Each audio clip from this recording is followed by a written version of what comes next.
Hello बच्चों, चलिए प्रश्न को पढ़ते हैं और समझते हैं। यदि एफ एक्स बराबर 10 पाई और महत्तम पूर्णांक फलन में लिखा गया है 2x माइनस 3 पाई और पूरे की घातांक है 3, और यहाँ पर कहा गया है कि जो बड़ा कोष्टक है ये महत्तम पूर्णांक फलन है, और उसके बटे में लिखा गया है बच्चों 1 प्लस महत्तम पूर्णांक फलन 2x माइनस 3 पाई की घातांक है यहाँ पर 2। और विकल्प ए में कहा गया है कि आर में एफ एक्स सतत है। विकल्प बी है आर में एफ एक्स सतत है परंतु अवकलनीय नहीं है।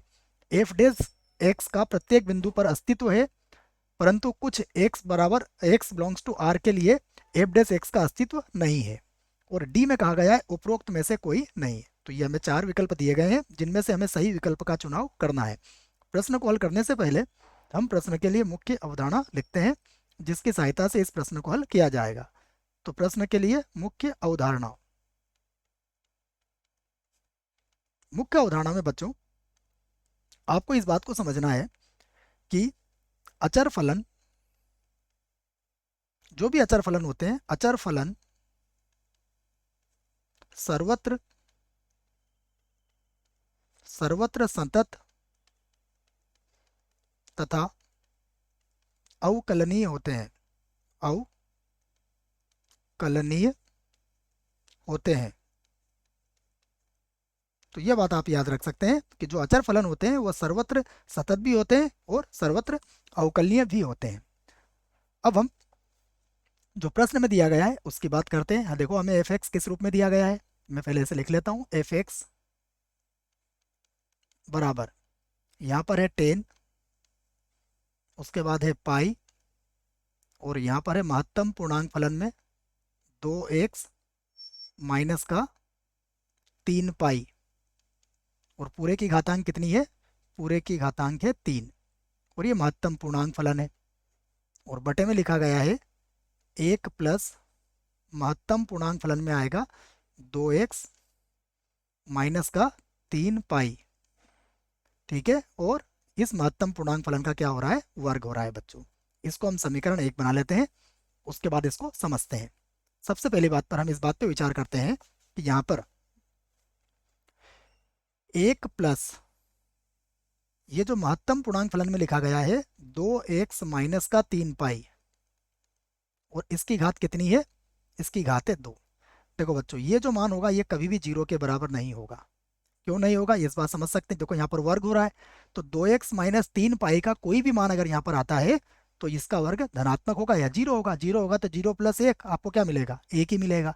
तो पहली स्थिति पर तो ये विचार कीजिए आप कि यहाँ पर 1 प्लस महत्तम पूर्णांक फलन 2x माइनस 3 पाई का वर्ग क्या होगा, जीरो के बराबर कभी नहीं हो सकता है। तथा अब हम इसके अंश पर विचार करते हैं। देखो, अगर हम बात करें पाई, और उसके बाद यहाँ पर लिखा गया है 2x माइनस 3 पाई, और इस पूरे की घातांक कितनी है, 3 है, और ये महत्तम पूर्णांक फलन में है। तो हमें बराबर क्या मिलेगा, हमें इसके बराबर मिलेगा पाई गुणा कोई भी एक पूर्णांक मिल सकता है बच्चों। यहाँ पर कोई भी पूर्णांक मिलेगा क्योंकि महत्तम पूर्णांक फलन में पूर्णांक मिलेगा ही मिलेगा आपको। और अगर पूर्णांक मिलेगा इसका अर्थ क्या हुआ, इससे हमारा तात्पर्य यह है कि अतः अतः 10 पाई, और महत्तम पूर्णांक फलन में लिखा हुआ है 2x माइनस का 3 पाई, जिसकी घातांक कितनी है, इसकी घातांक है 3। ये किसके बराबर होगा, फिर जीरो के बराबर होगा, क्योंकि अगर पूर्णांकों में है तो 1 पाई 2 पाई या माइनस पाई ये सभी क्या होता है, 10 में शून्य के बराबर होता है। इसका अर्थ यह हुआ कि ये हमारा जीरो के बराबर हो गया।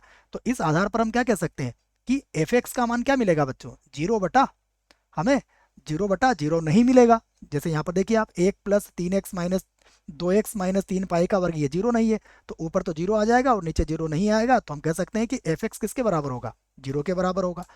तो इसका अर्थ यह हुआ कि अतः अतः एफ एक्स जो है वो किसके बराबर है, जीरो के बराबर है। और यदि एफ एक्स जीरो के बराबर है अर्थात ये एक अचर फलन है, तो जो जो अचर फलन है, अचर फलन है, और अचर फलन क्या होते हैं, सर्वत्र सतत और अवकलनीय होते हैं। अर्थात हम एफ एक्स को क्या कहेंगे, एफ एक्स, इसलिए इसलिए आर में एफ एक्स सर्वत्र सर्वत्र संतत तथा अवकलनीय होगा, अवकलनीय होगा।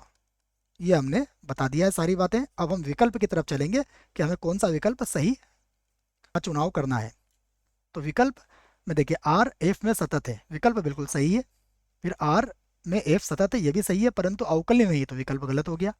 उसके बाद एफ डैश एक्स का प्रत्येक बिंदु पर अस्तित्व है, परंतु कुछ एक्स बिलोंग्स टू आर के लिए अस्तित्व नहीं है, तो फिर ये भी गलत हो जाएगा, क्योंकि सभी आर पर अस्तित्व होना चाहिए एफ डैश एक्स का, क्योंकि अवकलनीय है। उसके बाद उपरोक्त में से कोई नहीं, ये भी गलत हो जाएगा। तो विकल्प ए जो है वो इस प्रश्न के लिए सही विकल्प है बच्चों। आशा करता हूँ आपको इस प्रश्न का उत्तर समझ में आया होगा। धन्यवाद।